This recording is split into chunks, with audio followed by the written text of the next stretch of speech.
partners, everyone should receive mutual benefits, should be very obvious to the partners. And water agencies and local governments have lots of reasons to partner, especially right now, especially when we all need to be coming together in our communities to address the many crises that we're trying to navigate through right now. Celebrating short-term wins, you heard me say that, it's just critical, and it's fun. We got to do that too. And then of course, thinking through your own lessons learned and being really proactive about times you've been in a partnership before that didn't work out and how you want to address that the next time you address a partnership effort. So, and with that, I will turn it back to you all to continue on with the workshop. Great, thanks so much, Melissa, for giving us the quick download and an overview of the principles and approaches when partnering with others to communicate water specifically. And next, we're going to hear from Amanda Fine from Eastern Municipal Water District about a local example of how, or a few examples, I should say, of how this can be done effectively. Again, Amanda's full bio is in your attendee packet, but just want to point out that Amanda is a Senior Public Affairs Program Manager with EMWD, and in that role, she is the main liaison with the cities of Menifee and Paris and portions of unincorporated Riverside County. Amanda also manages all of EMWD's digital communications, social media, and video production, and she has her Bachelor of Arts in Public Relations from Fresno State. And before we turn things over to Amanda, we do have some time reserved for Q&A after Amanda's session. So as she's presenting, if questions pop into your mind, feel free to use the raise hand function or type your questions into the chat bar, and we will send those on to her. So Amanda, we will turn things over to you. Atlee, if you can share the screen. Hi, thank you guys. Thanks for having me. Really briefly, I'm gonna, before I share my presentation with you, I'm gonna be talking about three big programs, or two programs and then a project that EMWD runs, and the project is ongoing. It'll be ongoing for decades. Really that focuses on how we are uniquely communicating the value of water. I also want to take a moment, I believe he's on the call, to recognize President Ron Sullivan. He is the president of our board of directors, and he was really integral in several, if not all, of these programs. So I'm going to go ahead and start sharing my screen here.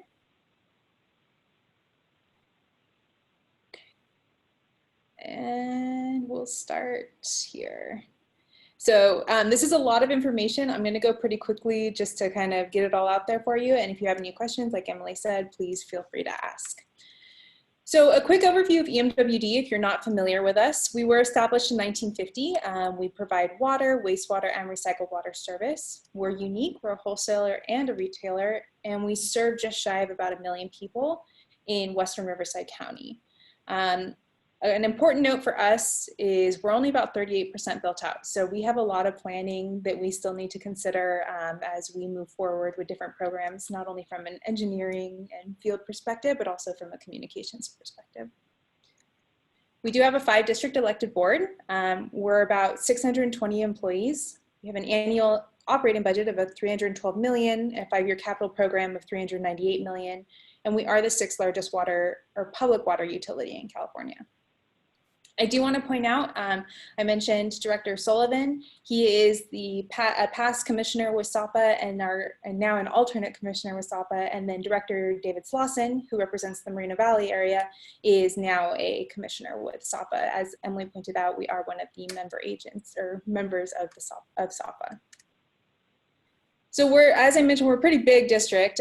We serve 8 cities from Moreno Valley, a little bit of Riverside, all the way down to Temecula and all of unincorporated Riverside County. So we have a lot of stakeholders that we're communicating with on a daily basis. We are a member of the 26, or we are one of 26 members of the Metropolitan Water Agency. If you're ever looking for trivia and people are asked, how did Eastern get its name? We are the easternmost agency of Metropolitan, even though we serve Western Riverside County. Our EMWD representative is Randy Record, and he's the past chairman of Metropolitan. Quick look at our services. I'm not really going to get into it. About 153,000 water accounts and 246 246,000 wastewater accounts. The reason that number is bigger is because we only provide sewer service in the city of Temecula, and we partner very closely with Rancho California Water District, who provides the water service there. Recycled water is very big for us. We're very proud of it. We have one of the largest recycled water programs in the nation, and we've really grown that over the last couple of decades. Some of our main accounts are ag, irrigation, municipalities, and industrial use. So if you ever buy local produce that was grown out in the Hemet-San Jacinto area, chances are it was grown using our recycled water.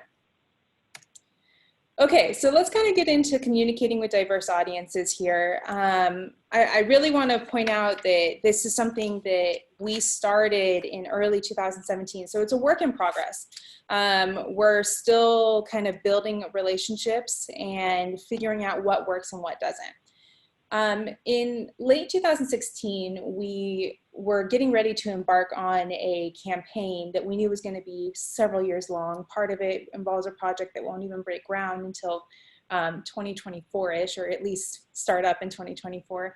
But we wanted to start laying the groundwork. And as we looked at our service area and really started identifying stakeholders and residents and who made up our service area, we realized that about 60% of our residents are Latin, have some sort of background from South America, or maybe they are bilingual and they speak Spanish and English. And we kind of looked at our communication program and thought, are we serving their needs? So we began to kind of do some research. We did focus groups. We talked to some community leaders. We were able to I'm kind of making this sound like it happened within a week. This took about 6 months for us to do. But we started working with these groups to figure out what are some of the needs and information that community leaders or that this community needs. And what we found was that while they may recognize our logo or name because they pay a bill every month, they really don't know the basics of EMWD. And there's a general lack of trust of tap water, whether that's something they experience personally, or they heard from family, or it's something that, you know, they just have never done. They'll go buy bottled water, they'll fill up, you know, jugs of water outside the store. And so our main goal was to start building those relationships. You notice we were founded in 1950, and so some of the relationships that we have with other communities and stakeholders, you know, at this point are almost 60 years old, 70 years old. And so Rome wasn't built in a day. And so we started to really take a look and what are the nonprofits out there? What are some of the community organizations that serve this particular demographic? What about education programs or education groups that are out there? And we broke those all down and began to reach out to them. First, it was kind of like cold calls, and then it was one-on-one meetings. And then those that were interested, we actually brought them here to the main office, and we provided like an EMWD 101, a little bit like the slides I just showed you. And then we took them on a tour of our state certified water quality lab. A lot of people don't understand what goes in to making sure your water meets or exceeds all state and federal regulations. And so they got to go in, put on the goggles, and see exactly what we're doing, how many tests we do a year, how many tests we're doing a day. And then from there, we went into our integrated operations center. And it looks like NASA. It's really cool. We're not landing anybody on the International Space Station, but we are controlling absolutely everything in our distribution system from one room. So they could say, oh, you know, I live off of XY street, there's a tank there. And we could bring up that tank and show them this is what the levels are. If we wanted to, we could fill it right now, or we couldn't. And so it really shows kind of, oh, so this is what EMWD does. They kind of have their stuff together.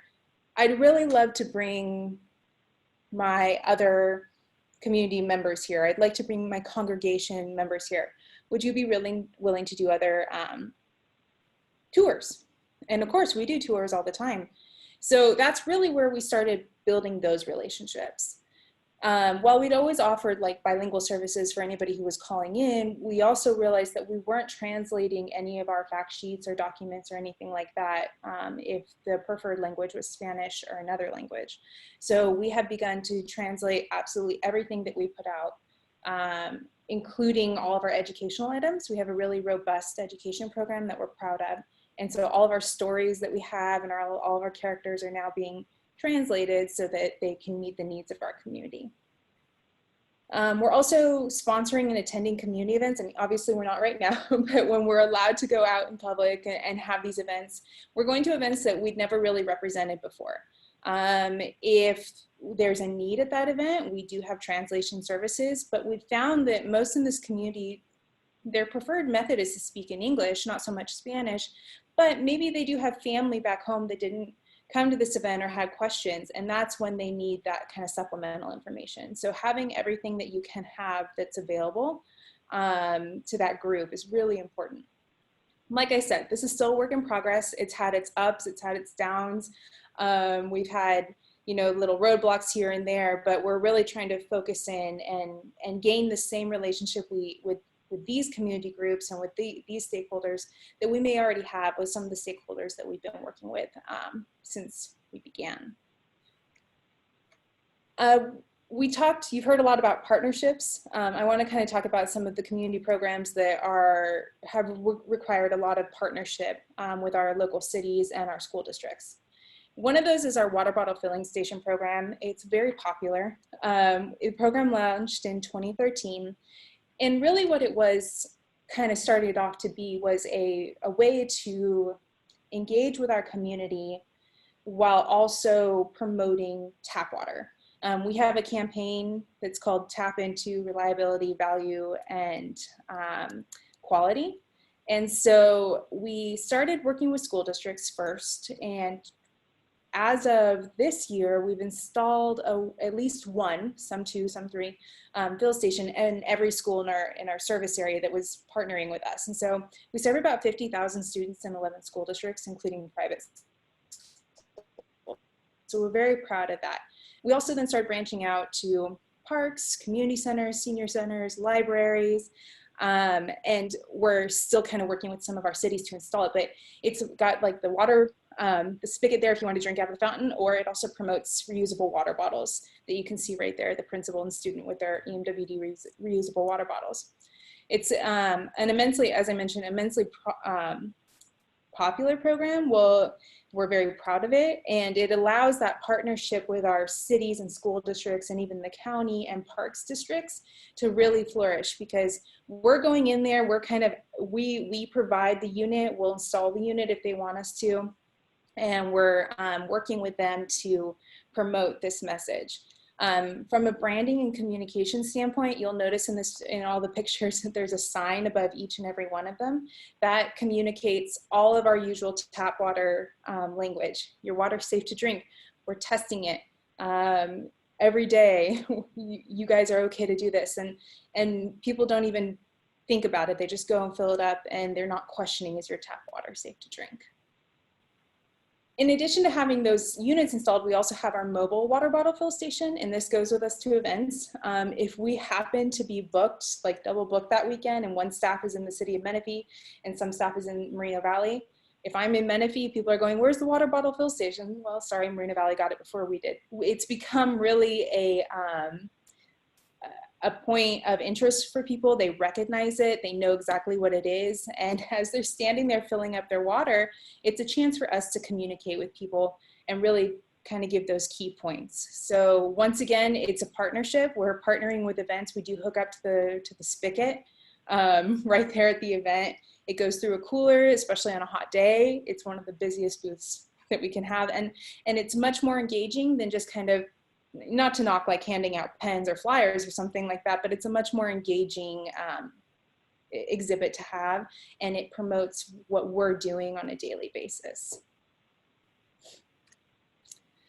Another kind of unique way that we're communicating the value of water is probably a way you would never really consider, and it's not specific to water. Any public agency can do this, but our Youth Ecology Corps intern program has been going on since 2013, and it's a partnership with the County of Riverside Workforce Development, the California Family Life Center, and we are also have in the past and will again partner with ResCare, which is a local group here.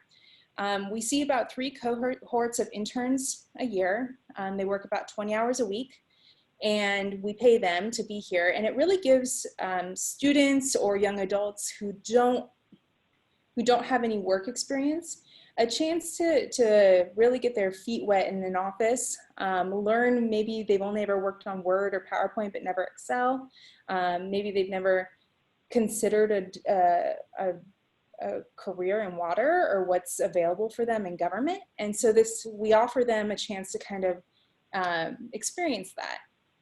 In addition to work experience, we also host several events throughout their time with us, whether it's how to write a resume, building a portfolio of work, understanding what we're doing here, EMWD 101, what is water. ACWA, if you're familiar with the Association of California Water Industries, they did a big thing a couple years ago calling, created a campaign basically called the Silver Tsunami. And what it was to point out that a good chunk of California's water industry is getting ready to retire, excuse me. And so that kind of puts the onus on water districts to start building relationships and putting interest out there for students and people that may not have considered working in water or government to kind of start considering that. And not everything requires a degree. For some people, schooling is where they want to go. For others, it's not. And so this is a great chance for us to reach an audience and partner with our county and other community groups that we don't often get to partner with, or we wouldn't otherwise kind of have much of a connection with. As you can see there on the bottom, we've had 27 interns return for a second term. 9 have returned as temporary employees, and we're really proud that we've had 2 actually be hired on as full-time, one of them in our lab. So community communication. You've got about 2 minutes, just want to. Oh, okay. So this is a big one. There's a lot of information on it, but I will work through this very quickly. Community communications, the Quail Valley Sewer Project. This is a very large project. It's a construction project. And I kind of want to make a note now, if your community is not, or if your agency or your city is not doing construction communications, you need to start doing it now. It is probably the single most visible thing you do when you're out in the public. How often do you drive by cones or some sort of work happening in the roadway and you wonder, what are they doing now? Or there's tons of misinformation out there.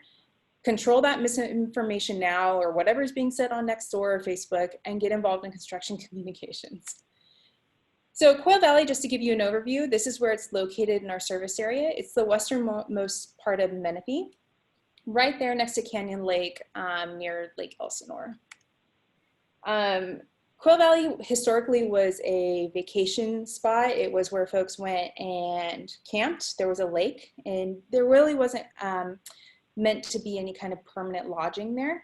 And so when folks did start to permanently settle in Quail Valley, there was a water line or water lines there, but there was no sewer system. So a ton of septic systems went in, and it's an area that really shouldn't have septic systems. Even if a septic system is maintained and it isn't failing, it's about this much of dirt and then solid bedrock. So things don't perk well.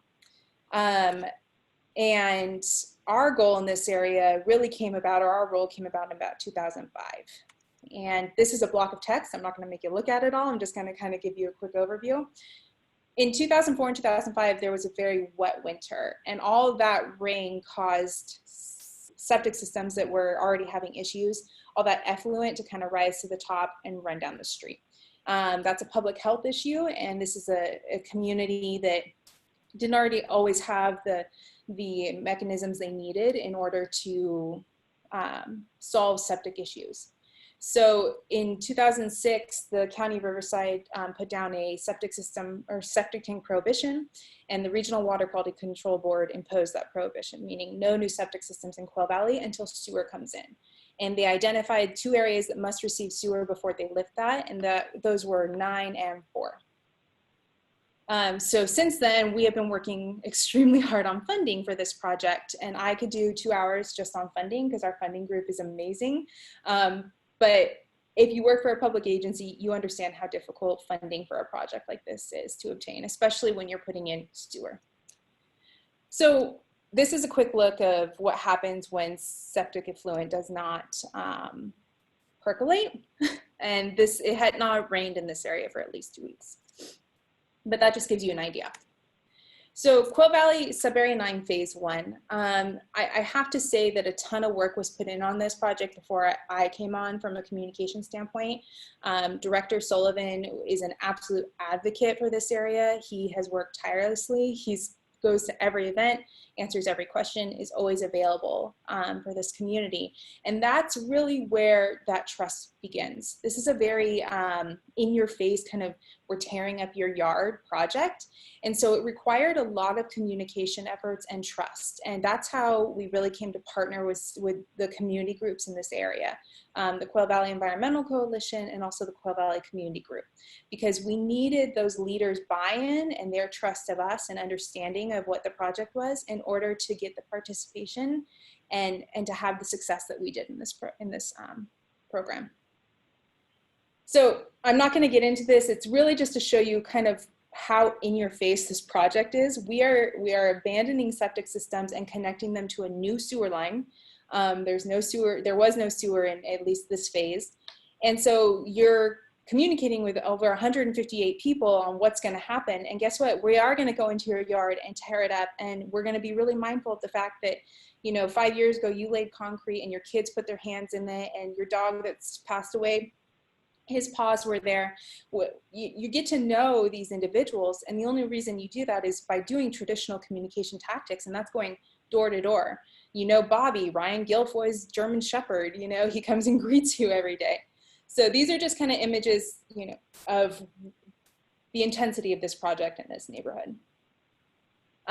All the green is all the septic to sewer conversion agreements that we had to get to make this project a success, and the yellow are vacant lots, and so we weren't worried about those.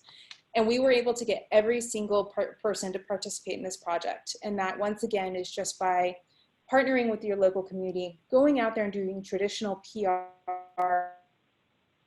door-to-door tactics, and getting to know them. We go to every single community event that's out there. They know us, they know our talking points, they know that we're being honest, and we're consistent in everything that we say. When it came to being convenient with that community group, instead of having them come down to our main office, we went to them. We hosted events with the community group. We had notaries there for these projects. We did door hangers, phone calls, written correspondence, and then we did some Facebook Live and next door messaging. Community groups, we worked with the local school district to have meetings at the school to kind of discuss what the project was, what was going on. We attend their annual Quail Valley Health Fair, and Director Sullivan is a board member and attends, as do I, with the Quail Valley Environmental Coalition meetings. So I rushed through that and I'm still over, but if you guys have any questions about anything, feel free to contact me. If you have questions regarding the water bottle fill station, I put Alan Freitag, who's a public affairs specialist here at EMWD.